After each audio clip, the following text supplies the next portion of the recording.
Boa noite, amados. Em Efésios, capítulo 1, versos de 15 a 23. Por isso, também eu, tendo ouvido a fé que há entre vós no Senhor Jesus e o amor para com todos os santos, não cesso de dar graças por vós, fazendo menção de vós nas minhas orações. Importante destacar qual era o tipo de menção que Paulo fazia pelos santos. É muito comum, eu vou ficar interrompendo a leitura, irmãos, e fazendo pequenas observações para focar naquilo que eu quero que seja o nosso alvo de oração hoje. É muito comum os irmãos nos procurarem e pedir oração. Vocês, como líderes, como presbíteros, sabem muito bem disso. Estou com tal e tal problema, ore por mim. Não se esqueça de orar por mim. De doença, problemas familiares, a desemprego, a viagem, ao que for de problema, as pessoas gostam de pedir oração. Se Paulo fosse orar por cada dificuldade que cada um daqueles irmãos tinha, ele não faria outra coisa na vida e não haveria eficácia. Então, Paulo faz oração muito objetiva e muito estratégica que todo presbítero e todo líder deveria fazer por aqueles que estão sob seus cuidados.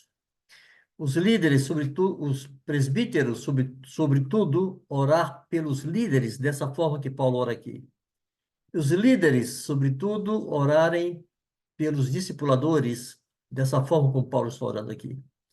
E depois pela igreja de um modo geral. Então, qual era o foco da oração de Paulo?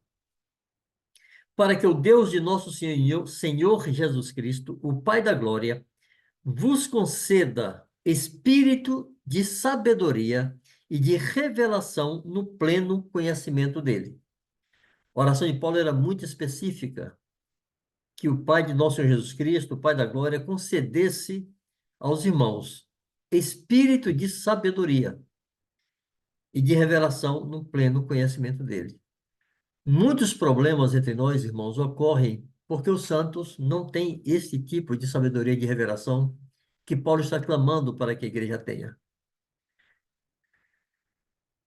E como isso aconteceria? Iluminados os olhos do vosso coração, para saberdes qual é a esperança do seu chamamento, qual a riqueza da glória da sua herança nos santos, e qual a suprema grandeza do seu poder para com os que cremos, segundo a eficácia da força do seu poder, o qual exerceu ele em Cristo, ressuscitando-o dentre os mortos e fazendo-o sentar à sua direita nos lugares celestiais, acima de todo principado e potestade, poder e domínio, e de todo nome que se possa referir, não só no presente século, mas também no vindouro.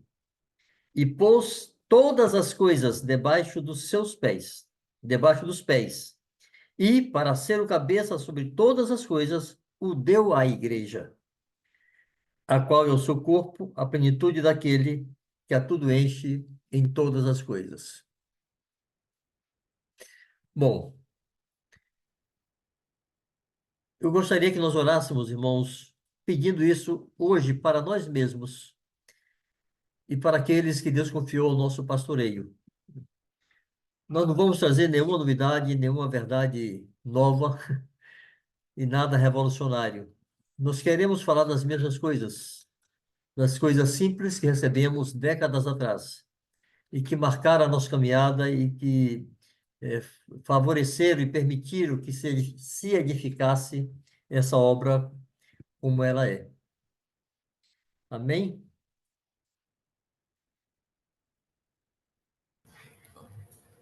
O texto que Vanjo leu foi Efésios 1, de 15 a 23. Isso. Senhor dos céus, tu que que era e que há de vir, o Deus Todo-Poderoso, Criador dos céus e da terra, aquele que temos gratidão por ter nos vocacionado, Senhor, por ter nos chamado para esse ministério. Amém. Eu rogo, Senhor, para que em nome de Cristo Jesus, Amém, tu Senhor. nos abra, Senhor, os nossos olhos para que possamos enxergar a planta, Senhor. Tudo que envolve, Senhor, a tua vontade, teu propósito. Oh, Deus. Senhor dos céus, aquilo que tu também tens, Senhor, para cada um dos irmãos. Precisamos ter essa visão em primeiro lugar. Amém.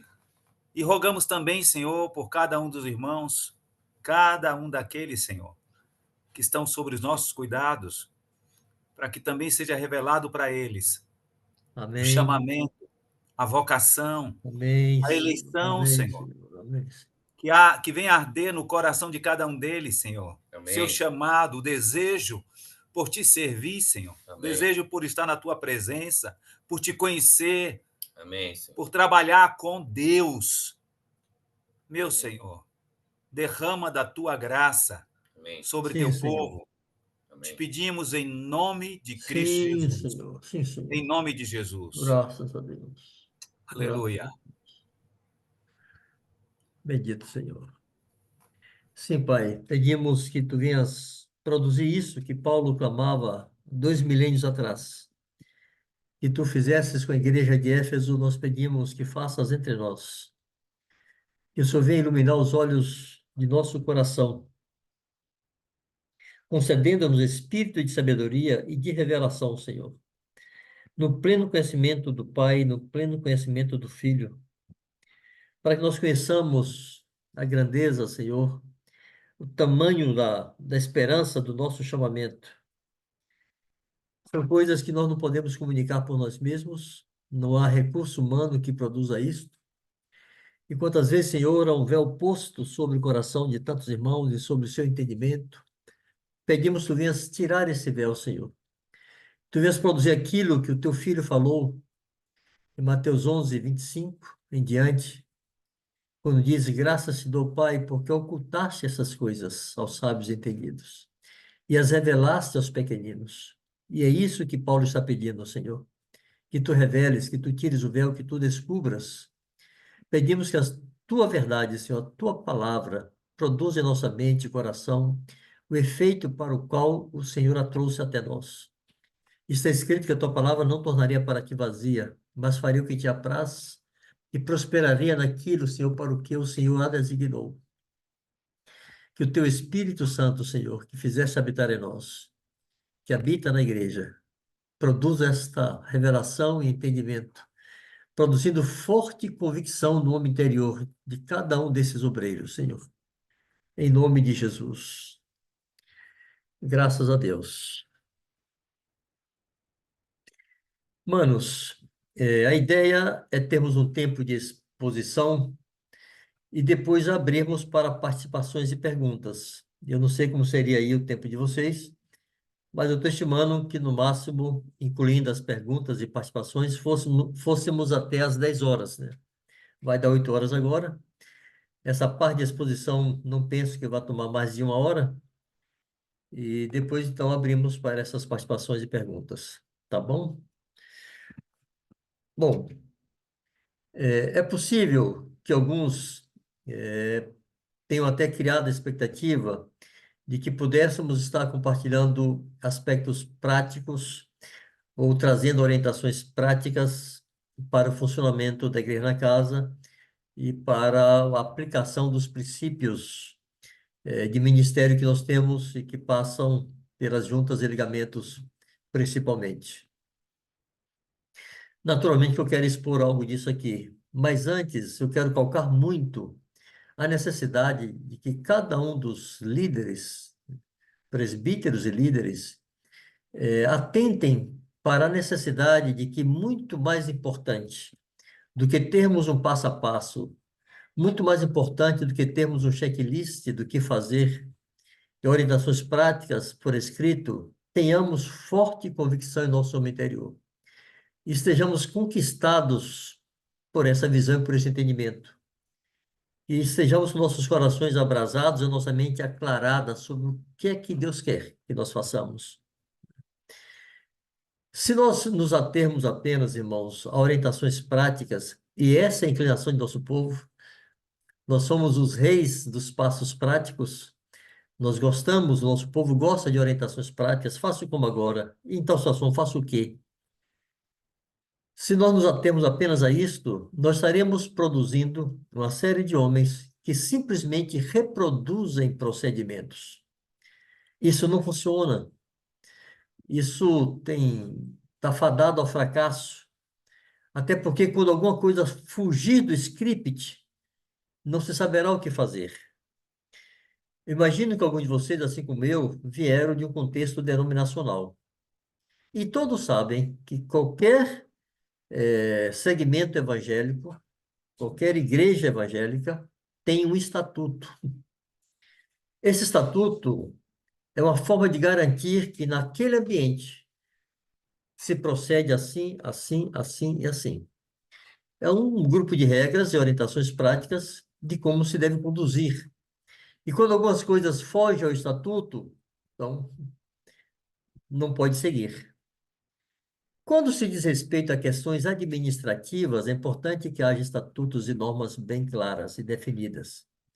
Mas quando se fala da aplicação de princípios de ministério e de verdades espirituais, esses estatutos, ou essas normas, ou essas regras não funcionam 100%. Embora nós tenhamos uma série de perguntas em nossa forma de trabalhar, né? Perguntas orientadoras para que as respostas apontem para aquilo que se deve fazer, mas se isso não for acompanhado de um coração tomado de revelação, estará fadado ao fracasso.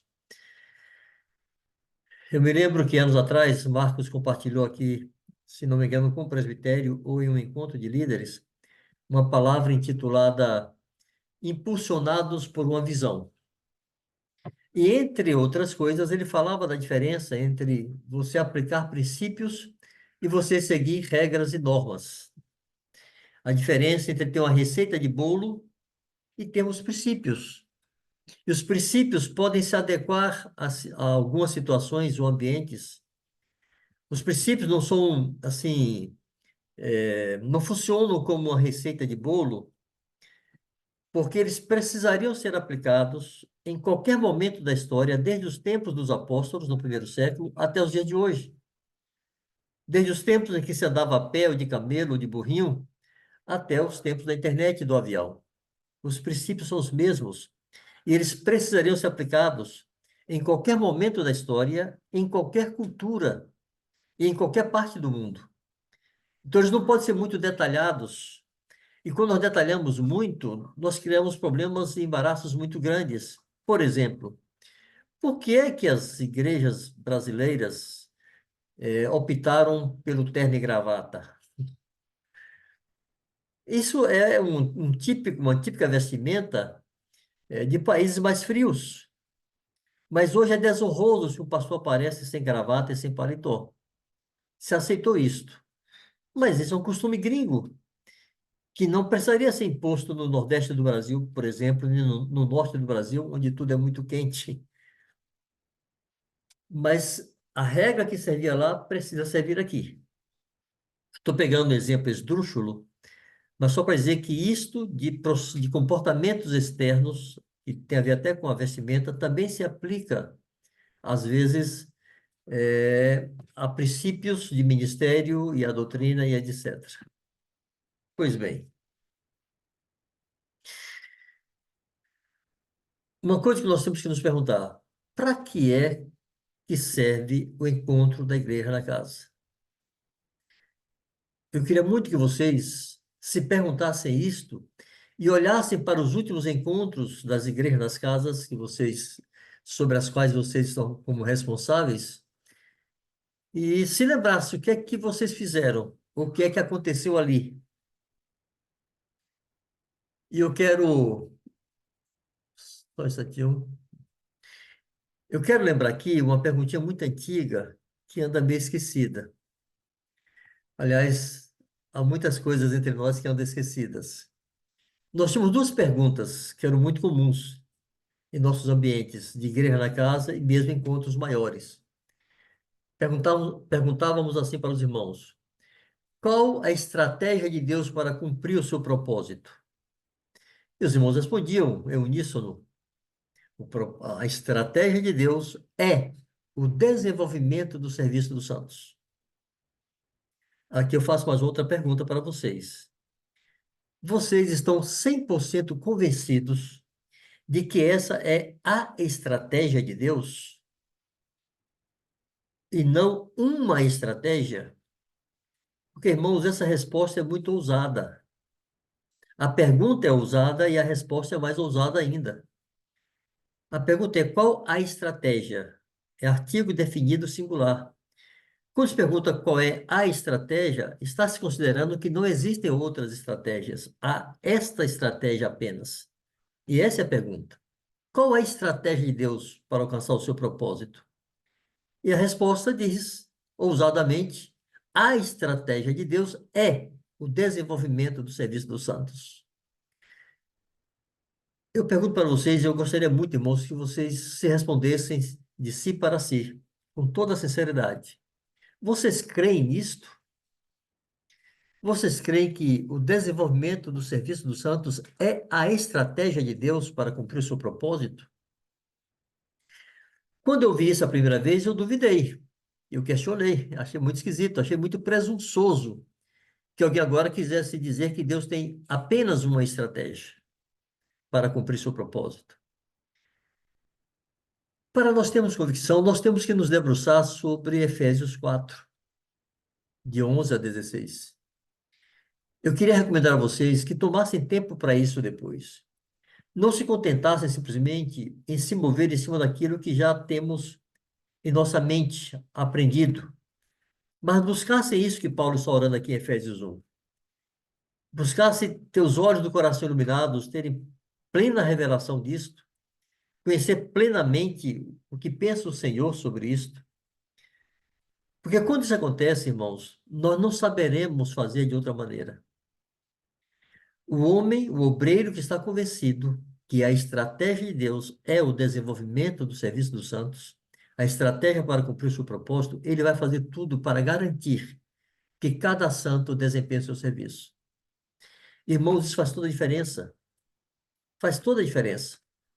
Se nós não estamos convictos, se isso não é uma revelação no coração de vocês, vocês não vão se mover com essa convicção. Vocês farão concessões. Vocês se permitirão usar outros recursos que não apontam para o desenvolvimento do serviço dos santos. Aqui eu abro um parênteses para explorar algo que eu tenho falado muitas vezes, da diferença entre ter revelação sobre algo e ter um mero assentimento mental. Alguns de vocês já devem estar com calos nos ouvidos de me ouvirem falar disso e eu queria repetir. Ter um assentimento mental é, com sua mente, você concordar com aquilo. Você está de acordo com aquela afirmação, com aquela verdade, aquele princípio, aquela doutrina, mas o fato de estar de acordo não te impõe fazer daquela forma. Alguém pode concordar e dar de ombros e seguir fazendo como sempre quis. Mas quando você tem revelação, você não consegue mais se permitir fazer diferente. Era pensando nesse tipo de coisa que Paulo fala que ele era prisioneiro de Cristo. O entendimento do propósito eterno de Deus e da sua estratégia para alcançar esse propósito, quando isso enche nosso coração, nós nos tornamos prisioneiros e não sabemos mais fazer de outra maneira. Não conseguimos mais fazer de outra maneira. Então, eu quero que, além de vocês irem se perguntando essas coisas, irmãos, mantenham no coração o firme propósito de estar orando pela igreja na casa que vocês estão cuidando, pela congregação que vocês estão pastoreando, para que Deus conceda aos irmãos esse espírito de revelação no pleno conhecimento dele. Bom, então a primeira pergunta que nós fazíamos era esta: qual a estratégia de Deus para cumprir seu propósito?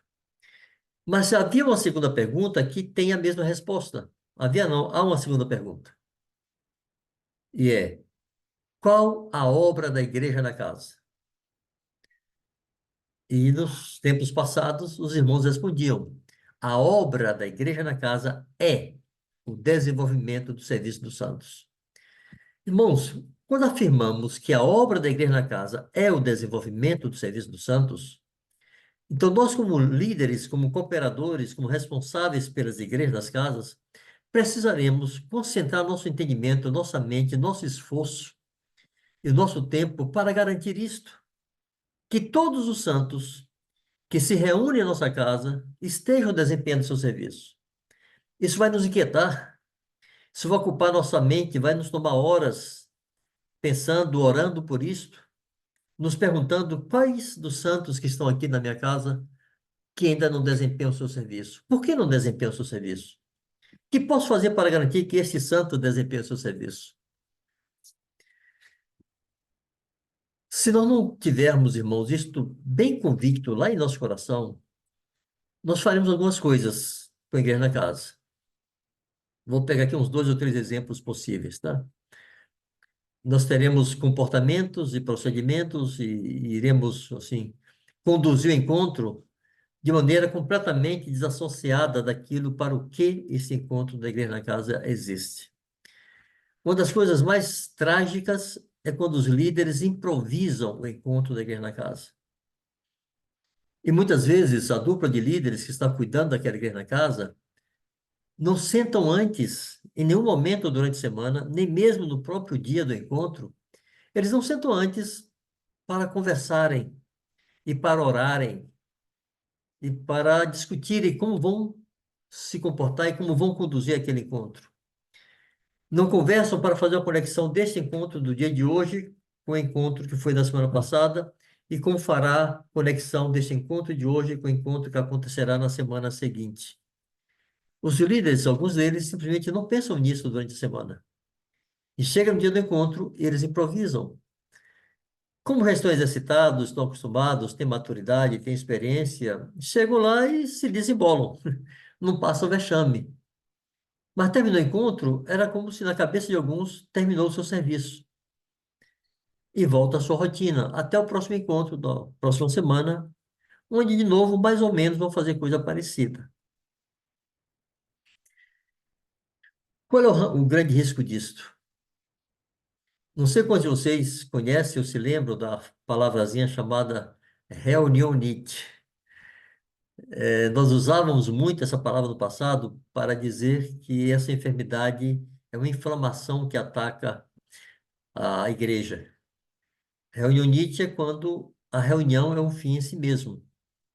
Então, houve a reunião semana passada, vai ter a reunião de hoje, vai ter a reunião da semana que vem. Mas elas não estão entrelaçadas, não estão interligadas, não tem qualquer conexão e não serve a um propósito definido. É um fim em si mesmo. Então, alguns líderes querem garantir que aquela reunião vai ser uma boa reunião.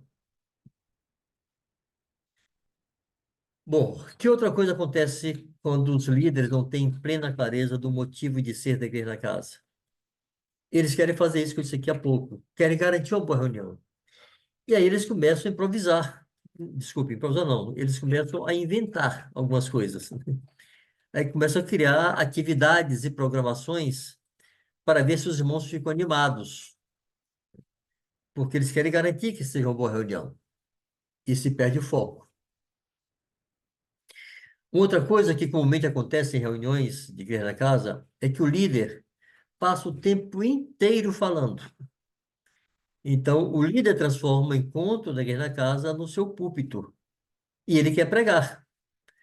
Ele está com boa vontade. Ele acha que isso é útil, que isso é bom, que isso é necessário, que os irmãos precisam ouvir aquilo de novo. Mas se não tem no seu coração, na sua mente, claro, essas coisas que eu fiz aqui por meio de perguntas, se eles não estão convencidos que a obra da igreja na casa é o desenvolvimento do serviço dos santos, ele vai fazer isso de boa mente, de boa consciência, pregar e repetir ensino e falar. E passa o tempo, os irmãos ficam ali com a mão no queixo, ouvindo. É quase uma tortura para muitos irmãos. E voltam para casa e na semana seguinte terão que voltar para assistirem a mesma coisa. Eu digo assistirem porque às vezes é assistir mesmo. Bom, fazendo conexão com tudo isso que eu estou dizendo, havia uma afirmação que nós fazíamos. E eu gostaria muito que vocês memorizassem essa frase. É uma frase longa, que muitos de vocês já estão familiarizados com ela, e eu quero repeti-la aqui. Nós afirmávamos assim: a obra da igreja na casa não é a obra que se faz na casa, ou seja, durante a reunião da casa, né? mas a obra que cada um que se reúne na casa faz todo dia em todo lugar. Essa é a obra da igreja na casa. A obra que cada um que se reúne na casa faz em todo tempo, em todo lugar. Ou seja, a reunião não pode ser um fim em si mesmo. A reunião tem por objetivo principal garantir que todos aqueles que se reúnem ali, ao saírem dali, irão desempenhar o seu serviço. Nós leremos logo mais Efésios 4. Deixe-me só explorar um pouco mais isso que eu estou dizendo aqui. Se nós cremos que a obra da Igreja na Casa é o desenvolvimento do serviço dos santos, nós precisamos criar recursos e meios para garantir que isso vai acontecer. E há uma verdade que está associada a isso nas Escrituras, que é o sacerdócio de todos os santos. Eu queria dar destaque a 1 Pedro 2,9, que é o texto base para para essa verdade, né? Do sacerdócio de todos os santos. Lá Pedro diz assim: Vós, porém, sois raça eleita, sacerdócio real, nação santa, povo de propriedade exclusiva de Deus, a fim de proclamar. Aí Pedro aponta para o motivo de sermos tudo isto. Raça eleita, sacerdócio real, nação santa, povo de propriedade exclusiva de Deus, a fim de proclamar. Então, uma coisa simples, irmãos, que vocês devem fazer é encontrar formas de saber se os irmãos que reúnem na casa estão proclamando o evangelho. A proclamação do evangelho arrefeceu muito nos últimos anos. Aquela atitude de estar pronto para dar um gancho, no nosso jargão aqui, né? Estar pronto para abordar pessoas, para aproveitar as oportunidades, para falar de Cristo, isso arrefeceu. Muitas coisas ocupam a mente dos irmãos. Aquilo que Jesus falou sobre a semente que caiu entre os espinhos, como nunca está sendo a verdade hoje. A solicitude pela vida, né? O brilho das riquezas, a necessidade, entre aspas, que na verdade é um desejo de possuir, de ter, de garantir conforto, bem-estar. Isso ocupa a mente dos irmãos, ocupa seus corações, pesa em seus corações, e eles não ficam desimpedidos para pregar o evangelho. Eles não conseguem ter carga e compaixão pelo mundo para pregar o evangelho. E o serviço dos santos vai arrefecendo. E a obra que é para ser feita fora da igreja da casa não é feita. Se nós não estivermos convictos disto, irmãos, eu vou ser repetido, assim, eu vou falar isso aqui repetidas vezes, tá? Vou ser repetitivo, até chatear, mas eu quero mesmo catequizá-los com isto.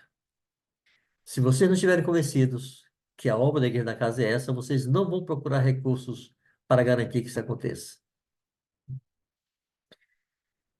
Que outra expressão de serviço poderia acontecer fora da casa, além da pregação do evangelho? O funcionamento das juntas. As juntas de discipulado e cooperismo precisam ser efetivas e os líderes, os cooperadores, precisam saber se essas juntas estão sendo efetivas. Então, eu queria lhes pedir, mais do que pedir, me permitam, eu queria passar-lhes um dever de casa. Anotem aí uma perguntinha para fazer a vocês mesmos. Eu sei o que acontece em cada junta de discipulado da igreja que está na minha casa? Eu sei quem está discipulando quem e o que acontece nesse discipulado? Irmãos, por favor, façam essa pergunta. Tentem responder. Se vocês não conseguirem responder essa pergunta, algo não está bem. Essa estratégia do desenvolvimento do ser dos santos não está sendo cumprida na igreja que está na sua casa. Um líder tem que saber. Não é opcional, não é assim uma possibilidade. É imperativo, é obrigatório que cada dupla de líder saiba o que acontece em cada junta de discipulado que está na sua casa. Que outro serviço poderia acontecer fora da casa? Companheirismo. E, de novo, amados, é importantíssimo que os líderes saibam, é obrigatório que os líderes saibam quem é companheiro de quem é companheira de quem. E o que está acontecendo nesse companheirismo? É efetivo? É prático? Ou é uma coisa nominal que não acontece nada ali? Amados, é importante demais que nós entendamos que nossa obra e ministério está edificada sobre esses pilares. Juntas e ligamentos, sacerdócio dos santos, igreja nas casas. Se isso não funciona, a nossa obra acaba. Nós não temos um templo porque não cremos nisto. Nós não temos reuniões 3, 4 vezes por semana com todo o povo, com o pastor pregando, porque nós não cremos nisto. Não é porque não possamos fazer, nós não cremos nisto. Só que se nós não temos isto, mas também não temos o pleno funcionamento do sacerdócio dos santos, se não temos o desempenho do serviço dos santos, não temos nada. Nós temos uma multidão de gente que diz que crê no Evangelho do Reino e no propósito eterno, mas não vive de acordo com isso. Porque fica faltando recursos para garantir que eles pratiquem isto. E então os problemas começam a se multiplicar, a frieza começa a aumentar e os pecados começam a se proliferar em nosso meio. Mas quando o líder entende que ali na sua casa, quando aqueles santos se reúnem, ali está um ambiente perfeito para renovar neles essa consciência dessa vocação. O líder orar por isso durante a semana. Deve ser uma das principais cargas de oração de todos os líderes é a igreja que se reúne na sua casa. O líder ter carga por isso, carga paternal, carga pastoral. Apresentar aqueles santos a Deus, orar pelas juntas discipulado, orar pelas juntas de companheirismo. Pedir a Deus que os irmãos tenham revelação disso. Por que é que existe uma junta no corpo de Cristo? O que é que tem que acontecer nessas juntas?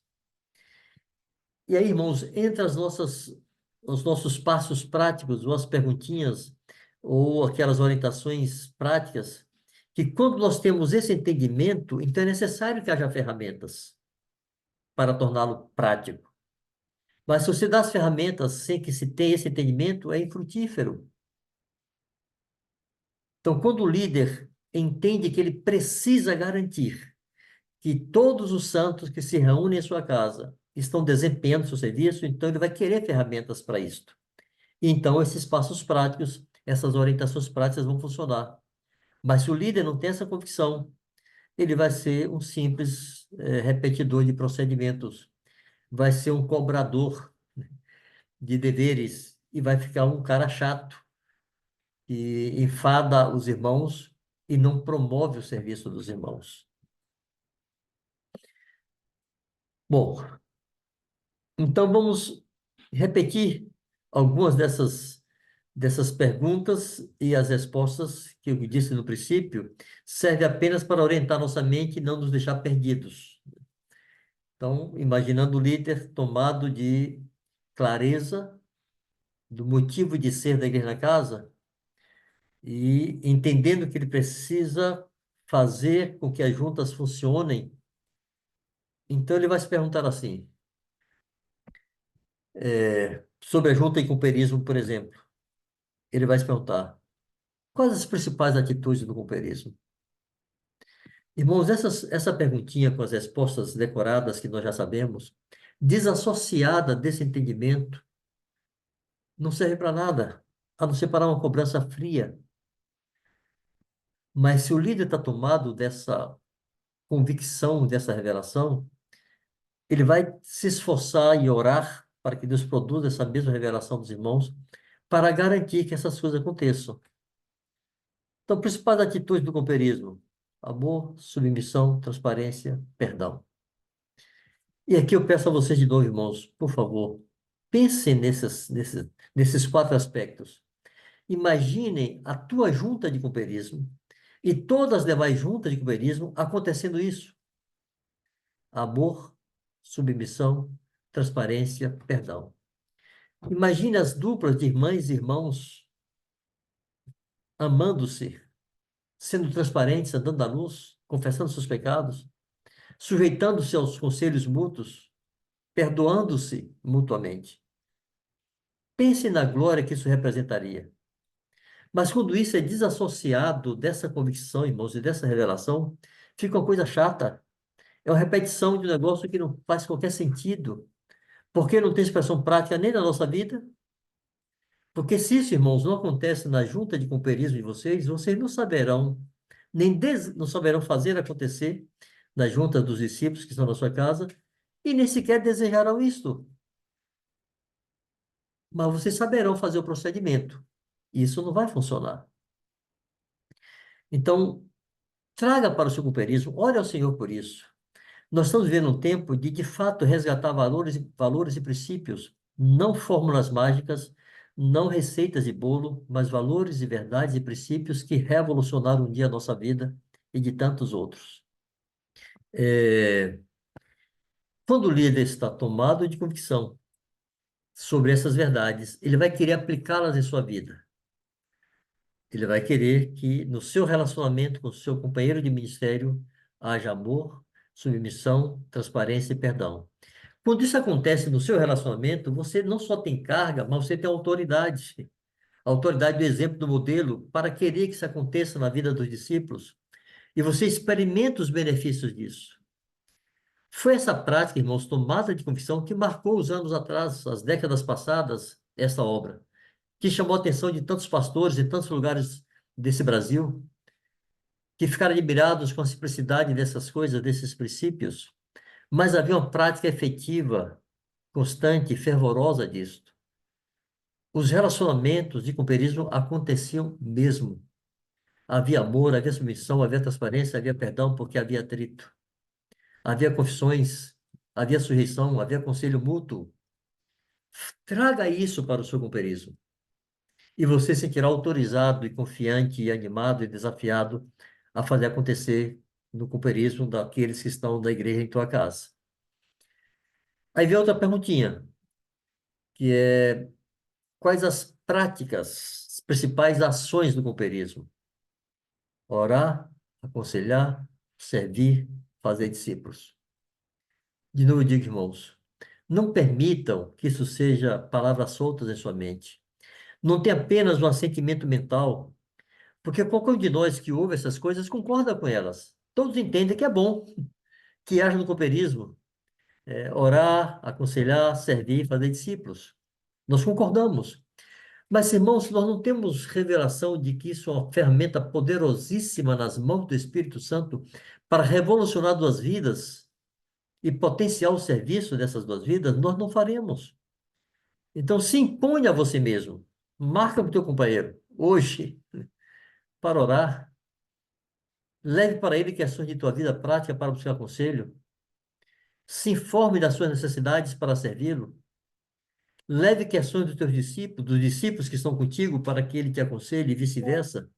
Se informe sobre os discípulos que são vinculados a ele. Tentem cuidar juntos desses discípulos.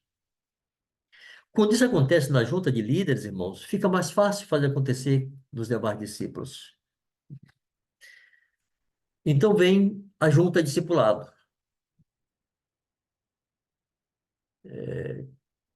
O que é que o discipulador deve dar ao discípulo? Irmãos, essa pergunta é muito incômoda se ela for tomada a sério. Se cada discipulador cresce nas respostas dessa pergunta, o seu discipulado seria revolucionado. O seu discipulado ia sair dessa zona de repetir procedimentos, de seguir um script, iria para uma carga intensa de buscar recursos para conseguir fazer o que Jesus mandou, ensinar a guardar todas as coisas que ele ordenou. Um discipulador com isso em sua mente, ele não conseguirá ser omisso, nem ficar ali indiferente. Ele vai saber que tem que formar naquele discípulo tudo aquilo que Jesus ordenou, terá que encontrar forma de levá-lo a praticar aquelas coisas que Jesus ordenou. Então, vem a perguntinha: o que é que o explorador deve dar ao discípulo? Essa pergunta, quero repetir, é apenas para orientar o procedimento e comportamento. Mas se estiver desassociada de um coração tomado de fervor e de uma mente conquistada por essa verdade, não vai servir para nada esse procedimento. Então, vamos lá. O que é que o discipulador deve dar ao discípulo? Primeiro, dar a si mesmo. Depois, dar a palavra. Depois, dar exemplo. E dar experiência de ministério. Eu me lembro, eu tenho repetido muito essa situação, mas eu estava em encontro com líderes e disse assim, irmãos, o membro não pertence à junta, o membro pertence ao corpo. A junta é a relação mais imediata, prioritária, preferencial, mas não é exclusiva. Todo o corpo pode tocar no dedo, inclusive a boca pode morder, se quiser. Essa mão pode tocar nos dedos dessa outra mão. Esse dedo não pertence a esta mão, pertence ao corpo. Eu falava isso e o líder, muito querido, eu falo querido porque é querido mesmo, interrompeu e disse, Vanjo, você está enfraquecendo as juntas. Eu disse, por quê, meu irmão? Porque você está tirando a autoridade do discipulador. Eu disse, e discipulador tem autoridade? Aí bateu aquela, tic, tic, tic, tic, bateu aquele silêncio. Disse, meu irmão, o discipulador não tem autoridade. Não é essa autoridade que você está pensando. O discipulador não recebeu imposição de mãos para governar a vida do discípulo, para presidir sobre o discípulo. Os únicos ofícios da igreja que recebem imposição de mãos com uma investidura de autoridade são presbíteros e diáconos.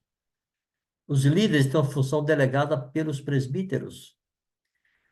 E o discipulador, nem os líderes, têm esse tipo de autoridade que você está dizendo.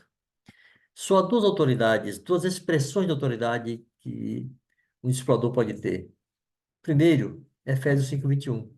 Sujeitando-vos uns aos outros no temor de Cristo. Nessa perspectiva, qualquer presbítero está sujeito ao discípulo que batizou ontem, porque os dois fazem parte do corpo de Cristo. Então, como membros do corpo de Cristo, se sujeitam mutuamente. Essa autoridade o senhor tem, não por ser discipulador, mas por ser membro do corpo de Cristo. Sempre associa um exemplo prático das Escrituras para essa verdade. Gálatas 6:1. Irmãos, se algum de vós for surpreendido em alguma falha, vós que sois espirituais, deveis corrigi-lo com espírito de brandura. Esse é um dos mandamentos apostólicos mais desprezados. Permita-me um parêntese. Mais desprezado porque quase ninguém quer praticar isso, porque não gosta do desgaste de chamar a atenção de outro com espírito de brandura. E se você não corrige aquela pessoa que você surpreendeu falhando e cometendo a falta, fatalmente você vai comentar com alguém e vai virar fofoqueiro, ao invés de cumprir a doutrina apostólica. Quer ir lá e corrigir com espírito de brandura. Essa autoridade para corrigir qualquer um com espírito de brandura, o discípulo que foi batizado ontem tem sobre mim. Se ele me surpreender alguma falha, ele pode chegar para mim e me corrigir. Pode chegar para qualquer um dos presbíteros que está aqui participando desse encontro e corrigi-lo. Isso é bíblico. Então eu disse, meu irmão, essa autoridade o discipulador tem, não por ser discipulador, mas por ser membro do corpo de Cristo. E qual é a outra expressão de autoridade que o discipulador pode ter? Mateus, capítulo 7, 28 e 29. Quando Jesus acabou de proferir estas palavras, estavam as multidões maravilhadas da sua doutrina, porque ele as ensinava como quem tem autoridade, não como os escribas. Eu disse, mas meu irmão, Jesus não fazia parte do sinédrio judeu, Jesus não era uma autoridade no sistema religioso judaico, nem no sistema político judaico. Jesus era um cidadão comum, era filho de um carpinteiro e era carpinteiro também. Que autoridade é essa que ele tinha? É a autoridade da coerência. Ele praticava o que ensinava e ensinava o que praticava. Então eu disse, essa autoridade o discipulador pode ter. Aí ele me disse assim, você chegou do Marrocos, está querendo mudar tudo. Aquele irmão estava 100% convencido que sim, o discipulador tinha que exercer autoridade sobre o discípulo. Ele disse, meu irmão, eu não estou mudando nada, não estou mudando nada, não. Eu estou tentando trazer para onde estava quando eu saí daqui. Houve um desvio. E você nasceu dentro desse desvio. E você aprendeu errado. Nós nunca cremos assim como você está dizendo. E diz para ele: você se converteu 14 anos atrás. Eu me lembro quando você se converteu. Eu te afirmo que 14 anos antes da tua conversão, nós ensinávamos essas coisas que eu estou te dizendo aqui. Lá na década de 80, nós já dizíamos: o que é que o discipulador tem que dar ao discípulo? Não está lá dar ordens e dar direções. É dar a si mesmo, dar exemplo, dar a palavra de Cristo, e dar experiência de ministério. Irmãos, imaginem um time de exploradores tomados dessa convicção.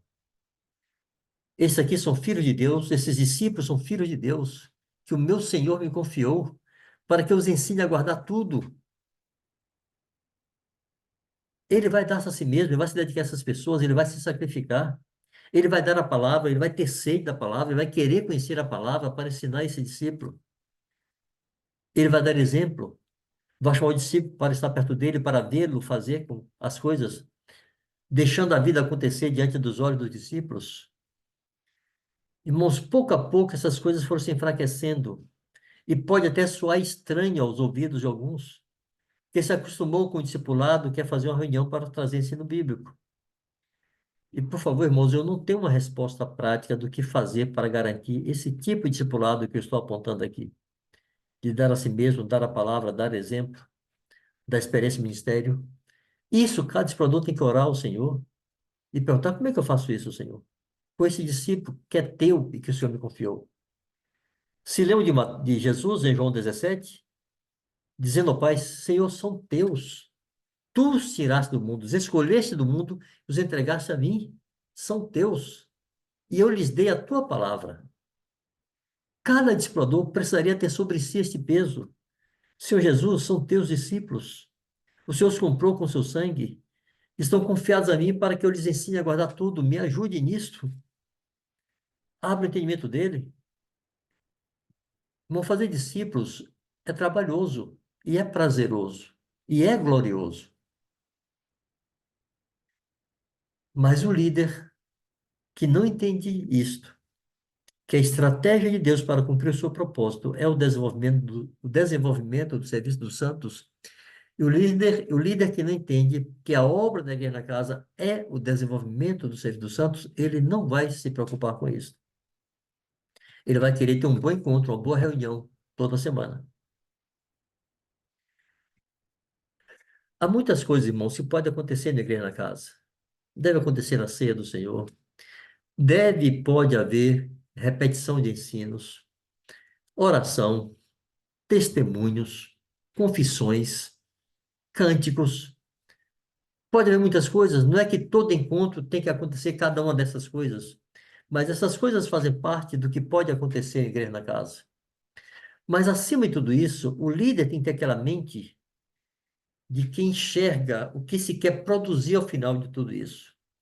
Que tudo isso são recursos e são elementos que o Senhor nos deu para promover o desempenho do serviço dos santos. Até agora eu falei de dois aspectos do serviço. Desculpem, que foi a proclamação e a edificação das juntas. Mas acrescente aí, irmãos, hospitalidade é serviço dos santos. Socorros é serviço dos santos. Generosidade é serviço dos santos. Então, o líder tem que olhar para a igreja que está na sua casa e pensar: esses irmãos vivem essas coisas no seu dia a dia. Quando eles saem daqui, isso está presente em suas vidas. Irmãos, orar por isso. Orar por isso. Pedindo isso aqui que Paulo orou. Que Deus lhes traga a revelação, no pleno conhecimento dele. Espírito de revelação. Deus tire o véu de sobre os seus corações. Bom, muito importante, eu quero repetir, que a dupla de líderes, e se não é uma dupla, convém que seja, não é bom que haja o líder sozinho. Se não tem um companheiro à altura, consegue um discípulo mais maduro, bota do teu lado para te ajudar nisto. Mas convém que a dupla de líderes se reúna semanalmente para orar e para avaliar a igreja na casa. e irem para o encontro sabendo mais ou menos o que terão que fazer ali. Eu queria deixar como sugestão, essa sugestão eu tenho repetido quase todas as vezes que eu falo com os líderes, e vamos catequizar aqui com isso. Próximo encontro da Igreja na Casa, eu quero recomendar que vocês, dupla de líderes, se reúnam antes, ou no mesmo dia, ou durante a semana, e botem no papel todos os irmãos que estão ali na tua Igreja na Casa. E bote ali no papel também quais são as juntas de discipulado e quais são as juntas de companheirismo daqueles irmãos. Aí vocês dois juntos se perguntem, fulano e cicrano, você sabe o que acontece nesse discipulado? Eu não sei não, e você sabe também não. O que será que acontece ali? Aí coloca uma observação ao lado. Desconhecemos o que acontece aqui nessa junta discipulado. Aí, Beltrano e Megano, bom, aqui eu conheço bem, está acontecendo assim, assim, assim, assim, ok. E vai seguindo. As duplas discipulado as juntas, desculpe, as juntas discipulado masculinas e as juntas discipulado femininas. Avaliem. Quando vocês tiverem esse quadro pronto, então vocês vão pensar entre vocês. Como é que nós faremos para ajudar esses discipuladores? Para que esse discipulado funcione? Qual é a ação prática que nós vamos ter?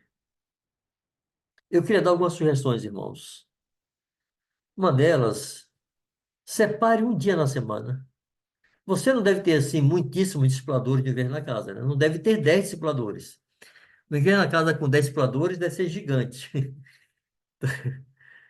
E não convém que o grupo seja muito grande, convém que os grupos sejam pequenos. Então, separe um dia na semana para estar com discipuladores na tua casa. Vocês, líderes, se dividam. Cada um recebe um discipulador do grupo caseiro na sua casa durante a semana para tomar um café, para conversarem, para você sondar e conhecer o que acontece naquela junta de discipulado com os discípulos que estão com ele, de tal maneira que aquele discipulador se sinta supervisionado e equipado para desempenhar o seu serviço. Nenhuma conversa assim, mais informal, tranquila, amena, sem ter cara de cobrança. Se informe. O que é que acontece quando você está junto com o discípulo? Qual é o ensino que você tem trazido para ele ultimamente? Você sabe qual a sua deficiência desse discípulo está contigo? Você perguntar para o discipulador ou para a discipuladora, né? Se a discipuladora, convém que tua esposa esteja junto. Você sabe qual é a sua deficiência desse discípulo, dessa discípula? Você considera que ele está fundamentado ou fundamentada? Já está apto para entrar em companheirismo ou não está apto ainda? Por que não está apto? Quem está faltando na formação dele? Irmão, se isso vira uma rotina na sua vida, não fica pesado, fica fácil você conhecer a realidade. Uma outra forma simples, e essas formas não são excludentes, elas podem se somar. Terminou o encontro da igreja na casa, chama os exploradores num canto e faz esse mesmo de pergunta: como é que eles estão funcionando nas suas juntas?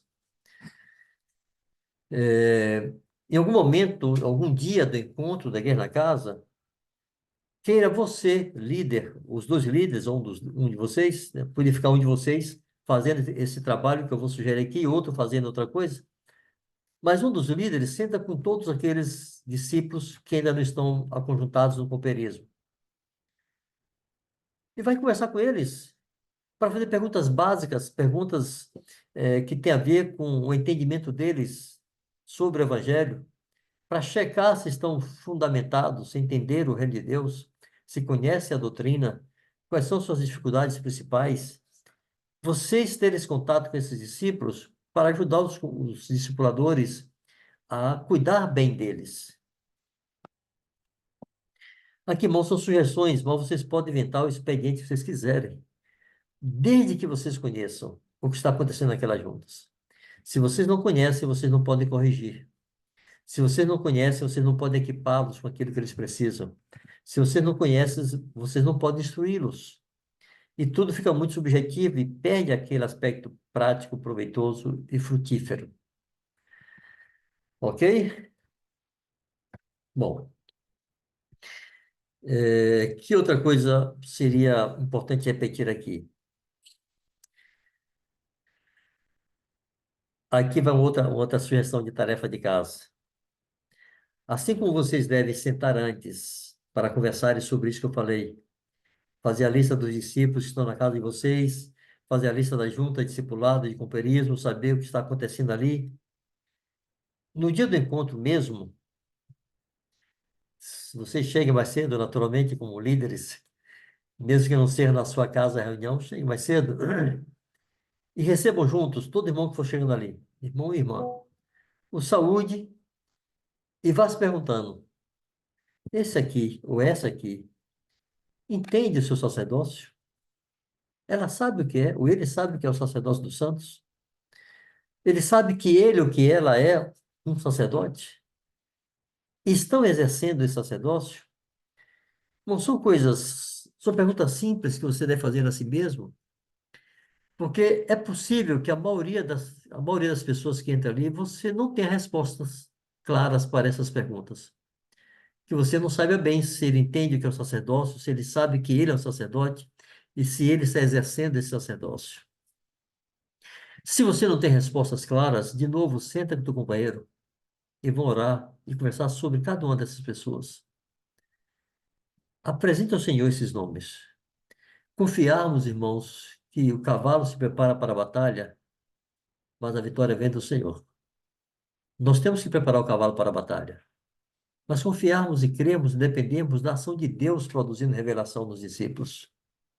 Se o Senhor não edificar a casa, em vão vigia a sentinela.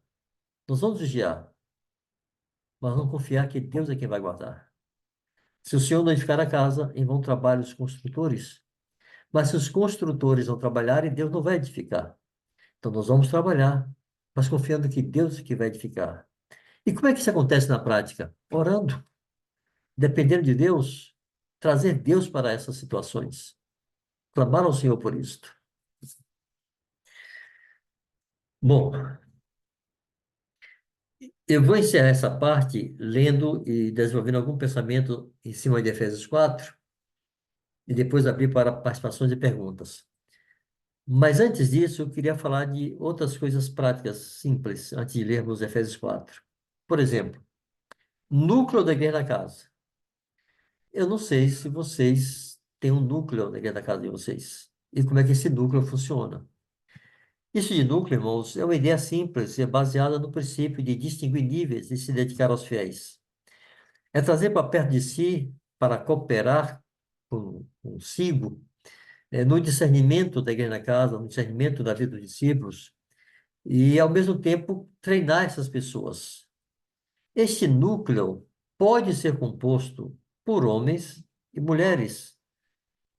Alguns podem estranhar que eu esteja citando mulheres aqui. O núcleo não no centro de autoridade ou de governo da igreja da casa. Nada disso. É um grupo dos discípulos e discípulas mais experimentados, mais maduros, que vão ajudar o líder, que vão equipar o líder com informações, com discernimentos. Irmãos, há tantas irmãs cheias de discernimento, cheias de sabedoria, discipuladores experimentadas. Como você, como líder, com um núcleo apenas de homens, vão avaliar o serviço das discípulas se não tem a discipuladora delas não está ali? Então, quando eu cuidava de alguma igreja na casa, sempre quis ter no núcleo mulheres. As exploradoras mais maduras faziam parte desse núcleo. E nós reuníamos o núcleo antes do encontro da igreja na casa para ouvir esse núcleo, como é que está cada discípulo, como é que estão as juntas, para discutir situações problema, às vezes questões de pecado que envolviam disciplina, às vezes situação de divergência dos irmãos, de relacionamentos arranhados, de traçarmos um planejamento para a igreja na casa, alvos para a igreja na casa, alvos de evangelização, alvos de serviço, de edificação. O núcleo existe para ajudar o líder, ou os líderes, a bem conduzirem aquele conjunto de santos ali na igreja na casa. Então, se vocês não têm núcleo, eu sugiro que estabeleçam isso, conversem com os presbíteros responsáveis. Não sei o que pensam sobre isso, ter mulheres no núcleo, mas aqui sempre tivemos. Eu não tenho hoje porque eu não estou cuidando de nenhuma igreja na casa. Mas sempre que cuidei, tinha mulheres presentes no núcleo. Eu me lembro quando eu cheguei para reunir na casa de Benito, que primeiro estava como discípulo de Benito e funcionava na igreja na casa que estava na casa dele. E lá no núcleo estava Daniela e outras irmãs, discipuladoras, maduras, que ajudavam o Benito no discernimento. Eu não era líder, eu era só um discipulador que estava no núcleo. E estava liderando minha cooperação e as irmãs também. Quando eu fui reunir na casa de Marcos, quando mudou minha junta discipulado de Benito para Marcos, a mesma coisa. A diferença é que Marcos viajava muito e eu e meu companheiro fazíamos as vezes de líder na ausência dele. E quando reuníamos o núcleo na ausência de Marcos, havia uma série de mulheres nesse núcleo, discipuladoras maduras, entre elas Rejane, esposa de Marcos, e outras irmãs queridas aqui de Salvador. Irmãos, aquelas irmãs tinham mais clareza de alguns aspectos da visão que nós temos do que eu. Eu estava recém-chegado. Eu estava ali, assim, eu compunha o líder, desculpe, eu compunha o núcleo e eu apontava para líder porque estava frutificando. Eu era um discipulador, tinha 4 discípulos. É, eu tinha 3 discípulos. É, mas eu não tinha cancha. Eu não estava exercitado na liderança de igreja na casa. Aquelas irmãs tinham muito mais percepção do que eu. E quantas vezes, reunidos ali, surgiu a situação e eu dizia assim, bom, qual a opinião de vocês? E elas diziam assim, ó, Vanjo, quando aconteceu isso com o Marcos, ele fez assim, assim, assim, assim. Eu disse, pronto, é isso aí mesmo. É assim que vamos fazer. Ou seja, não me diminui em nada. Eu não tenho obrigação de ter mais experiência do que elas, só porque sou homem, nem de ter mais sabedoria. As mulheres estão impedidas de presidirem e de exercerem autoridade, mas não de aportarem seu discernimento e suas avaliações. Então, que se crie um núcleo onde possa haver mulheres, a menos que os presbíteros de vocês aí não permitam, né? E como isso não é uma coisa bíblica, não se pode exigir. Isso, ter ou não ter um núcleo, é relativo. Ter ou não ter um núcleo com mulheres, mas é relativo ainda. Eu sempre tive e recomendo que se tenha. Isso é apenas uma forma de cumprir o princípio que eu disse aqui antes, de distinguir níveis e se dedicar aos fiéis. Bom, que mais? De vez em quando, irmãos, isso eu vi Marcos fazer muitas vezes, e eu fiz várias vezes também, quando cuidava da igreja na casa. Disse, irmãos, hoje nós vamos sair para bater nas portas e pregar o evangelho na rua. E, entre aspas, fechava o encontro. E saímos todos para pregar o evangelho. A nossa expectativa não é que naquele dia, naquela tarde ou noite, iríamos ganhar muitos discípulos para Jesus. A expectativa é que os irmãos fossem exercitados em pregar o evangelho. Então, eu queria recomendar que vocês, de vez em quando, fizessem isso, voltassem a ir às ruas com os discípulos para que eles pudessem pregar o evangelho, se exercitarem nisto. É sempre bom ler o contexto, irmão. Não vou ler aqui para ganharmos tempo, mas eu lhes sugiro que vocês leiam a partir do verso 1 do capítulo 4. Mas vamos ler a partir do 11. Leiam depois em casa, né, naturalmente. Quero sugerir que vocês estudem esse texto mesmo. Rabisquem, façam perguntas, coloquem anotações, agreguem outros textos que cooperem com este, que reafirmem essas verdades. E ele mesmo, Jesus, concedeu uns para apóstolos, outros para profetas, outros para evangelistas e outros para pastores e mestres. O Senhor mesmo concedeu tais ministérios no meio da igreja. E Deus estabeleceu esses homens para quê? Irmãos, essa pergunta é importante demais, porque entre nós começa a surgir a prática, para mim, é muito estranha, de estar chamando alguns obreiros pelo título, como se isso fosse um título, chamando por sua função. Título não é. Por exemplo, pastor fulano. Às vezes é uma brincadeira, irmãos, mas é um negocinho que vai entrando. Assim, meu apóstolo, meu pastor.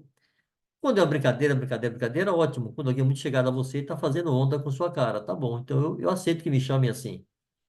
Mas eu não tolero que uma pessoa, um irmão ou irmã, com quem eu não tenho um grande convívio, chegue para mim e diga: Ô, meu apóstolo, eu queria falar com você. Eu não permito isso. porque isso é o começo de um tipo de deteriorização de valores, de verdades, que vai estragar todo o ministério. Eu quero falar com o pastor fulano. O pastor não está aqui não, está fulano, serve? Riscarmos essa prática esquisita e colocar a função antes do nome como se fosse um título. Título é dado para, por exemplo, mestre, doutor, doutor fulano. O cara é médico, é doutor fulano. É o engenheiro, não bota lá engenheiro fulano, bota doutor fulano, é advogado. É o doutor Eric aí, ó. Não é advogado Eric, é doutor Eric. É título. Né? Diniz é professor, é o mestre Diniz.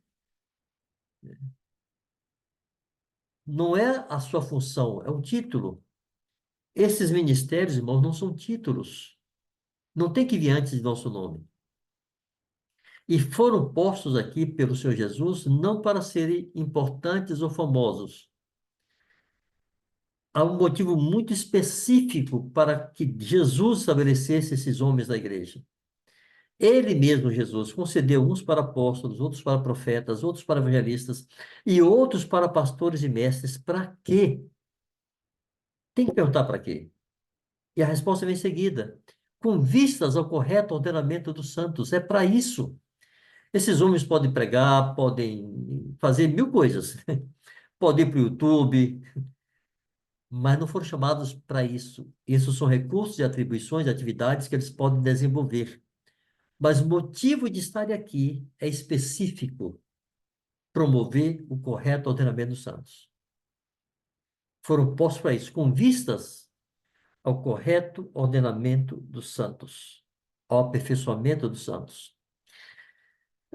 Eu não vou querer explicar aqui essa palavra aperfeiçoamento, que é catartismos, porque eu acho que todo mundo já está careca de saber disso.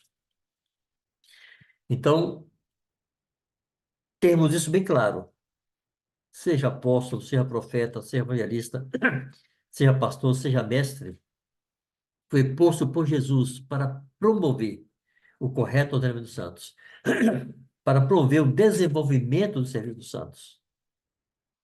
Aí vem a pergunta seguinte: por que é que os santos precisam estar corretamente ordenados? Foram postos para prover o correto ordenamento dos santos. Para quê? Por que é que os santos precisam estar corretamente ordenados? Bom, se nós não formos nos fazendo essas perguntas, nós não teremos a clareza que Deus quer que nós tenhamos.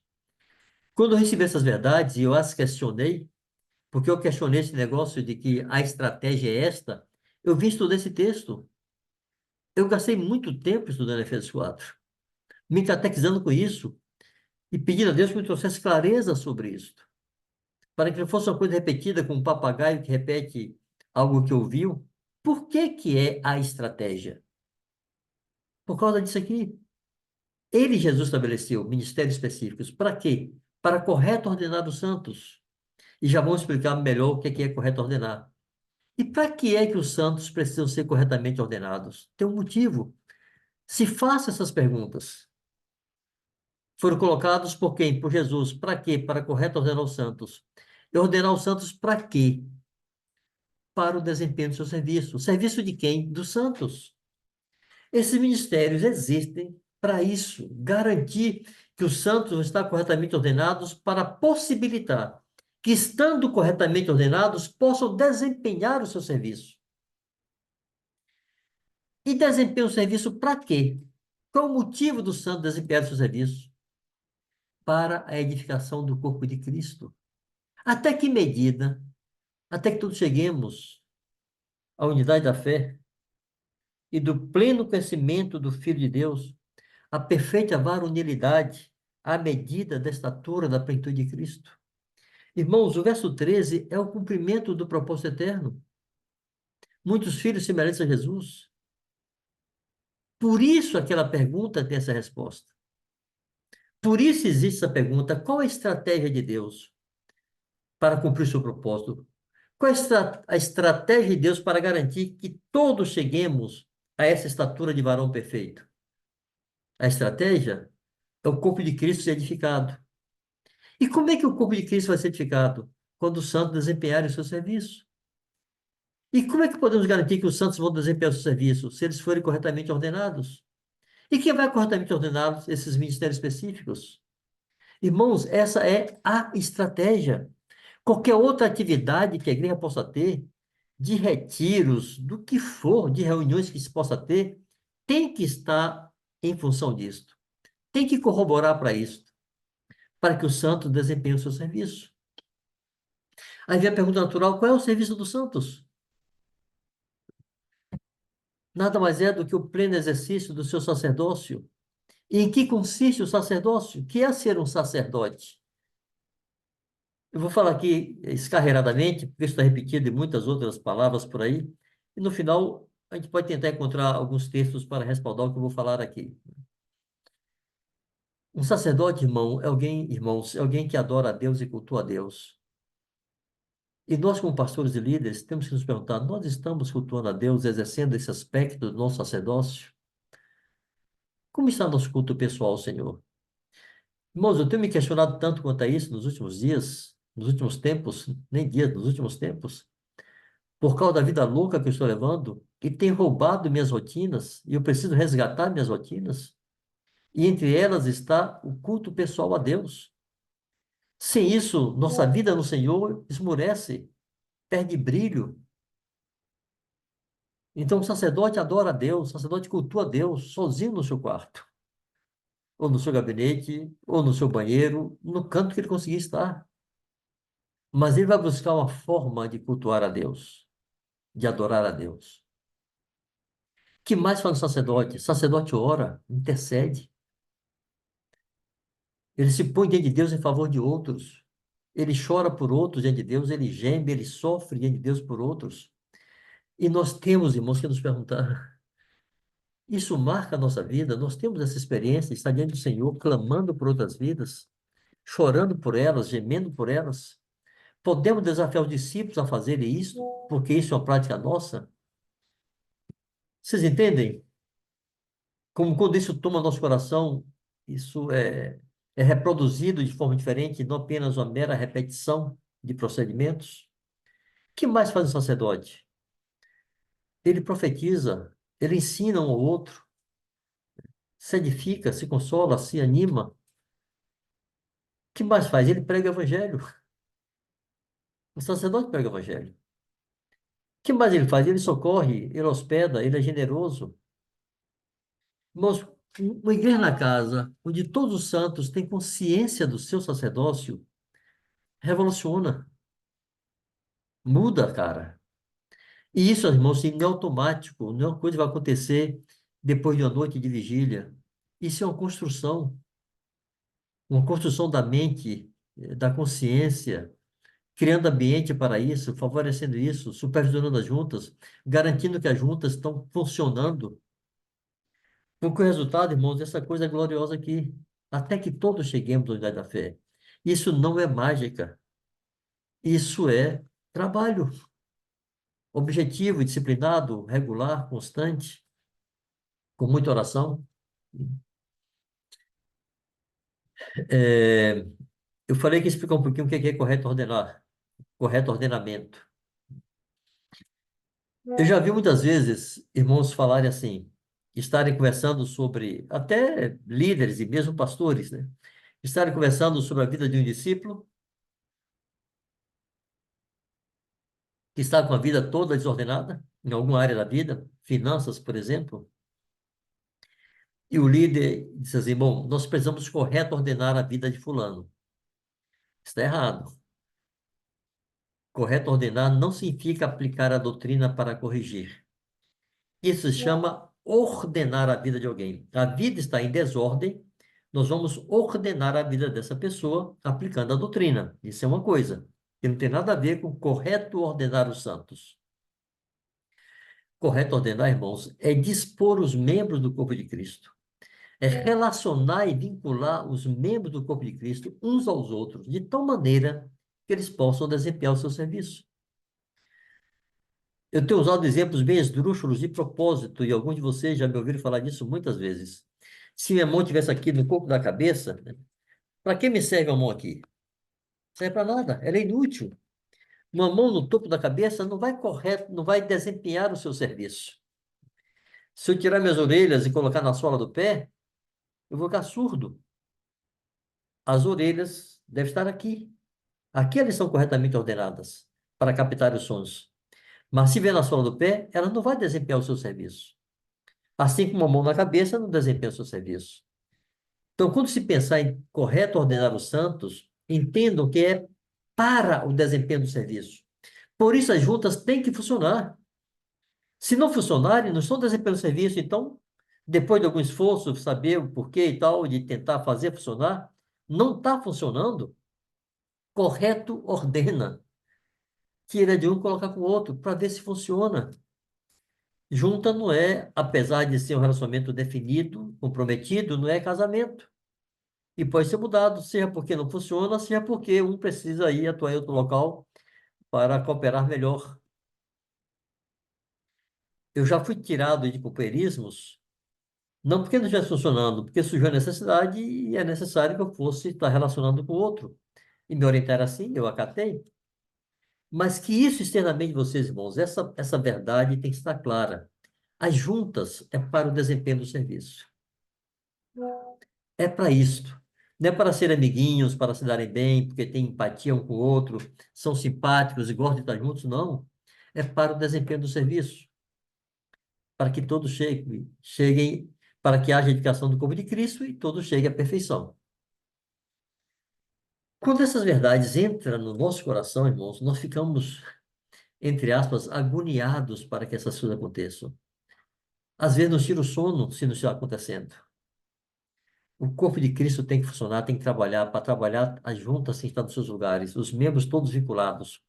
Se não viram a sacola de membros, os membros estão ali, mas não estão vinculados. Se não estão vinculados, não desempenham o seu serviço. Bom, irmãos, foi aqui tudo bastante corrido. Eu disse que iria fazer uma hora, foi uma hora e um pouquinho. Mas eu quis fazer eu quis aqui dar um tapa na roda em coisas que vocês já sabem. Muito mais para sublinhar, destacar, colocar em negrito, caixa alta, esses princípios simples que marcam o nosso serviço na casa de Deus. Todo esse esforço por repetição, irmãos, eu sempre que repito muito alguma coisa, eu me lembro de uma história que tem a ver com George Whitefield, um contemporâneo de John Wesley, é um desses avivalistas aí do século XVIII, e ele foi contratado uma vez para pastorear uma determinada congregação. Primeira vez que ele pregou foi sobre novo nascimento. Foi uma revolução. Quebrantamento, e gente chorando. Segundo domingo, pregou de novo sobre novo nascimento. Teve bom impacto ainda. Terceiro domingo, aí tinha gente assim, é bom nascer de novo. Quarto domingo, a mesma coisa. Aí os líderes locais lá, os diáconos, etc., chamaram ele e disseram, pastor, por favor, mude seu discurso. É a quarta vez que você fala sobre nascer de novo e ninguém aguenta mais isso. Aí ele disse assim, no dia que vocês nascerem de novo, eu vou parar de pregar isso. Irmãos, enquanto isso, essas verdades simples que falamos aqui não se tornarem práticas na nossa vida, nós precisamos bater nessa tecla. A igreja na casa tem um motivo de ser: promover o desenvolvimento dos serviços santos. Isso passa por uma consciência clara do sacerdócio dos santos, isso passa pelo bom funcionamento das juntas e ligamentos. Isso exige supervisão e acompanhamento dos líderes, isso exige muita oração nessa direção. O experimento consiste no seguinte: 5 macacos em uma jaula, um cacho de banana ali disponível para eles, tentador, e a mangueira pronta com água gelada na mão dos cientistas. Quando o primeiro macaco tenta pegar a banana, quem fica embaixo recebe água gelada. Aí ele desce, tira a água gelada. O segundo sobe, água gelada em quem ficou. Quando ele desce, suspende a água gelada. O terceiro sobe, água gelada em quem ficou. Quando ele desce, suspende a água gelada. Eles foram entendendo que todas as vezes que alguém se beneficiava da banana, quem ficava embaixo sofria água gelada. Eles entenderam que era melhor não comer a banana do que tomar água gelada. Então, o que fizeram? Quando um tentou subir a segunda vez, eles pegaram e desceram-lhe a ripa, né? Deram uma surra. Aí o outro ficou tentado, tentou ir, apanhou também. No fim, todos 5 que tentaram apanharam uns dos outros. Então decidiram que não iriam mais pegar banana, ficaram ali de braços cruzados. Quando os cientistas perceberam que eles não iriam mais pegar a banana, porque não queriam apanhar e porque não queriam tomar água gelada, tiraram um e colocaram um novato. O novato viu ali os macacos parados, com o caco de banana ali oferecido, ele correu para pegar. Os outros 4 pegaram ele e deram-lhe uma surra. E ele não entendeu por quê, né? Mas apanhou. Tentou de novo, apanhou de novo. Aí tirou o segundo, colocou o segundo novato e aconteceu a mesma coisa. Inclusive, o primeiro novato, que não tomou água gelada, mas apanhou porque pegou a banana, bateu no segundo. No final, tiraram 5 e botaram 5 novos. Mas todos eles que entravam apanhavam. Ninguém podia pegar a banana. Aí vem a pergunta: por que que não pode? Ah, aqui é assim, entre nós é assim, sempre foi assim. Quem vai subir naquela escada para pegar banana apanha. Mas não sabiam que apanhavam, porque quem ficava tomava água gelada e não queria tomar água gelada, por isso batia para impedir que pegassem a banana. Eles não entendiam o motivo, mas repetiam o procedimento. Irmãos, isso é trágico quando acontece na igreja. Temos presbíteros e líderes repetindo, reproduzindo procedimentos sem saberem por quê. Isso vai anular o serviço dos santos, vai anular o sacerdócio dos santos, vai roubar a grandeza e a glória da vocação dos santos. Por isso a importância de nós estarmos orando por isso diante de Deus, repetindo essa oração de Paulo e clamando ao Senhor que nos traga luz e traga para a igreja luz sobre isso, resgatando os velhos e simples princípios que orientaram nosso serviço desde as décadas passadas.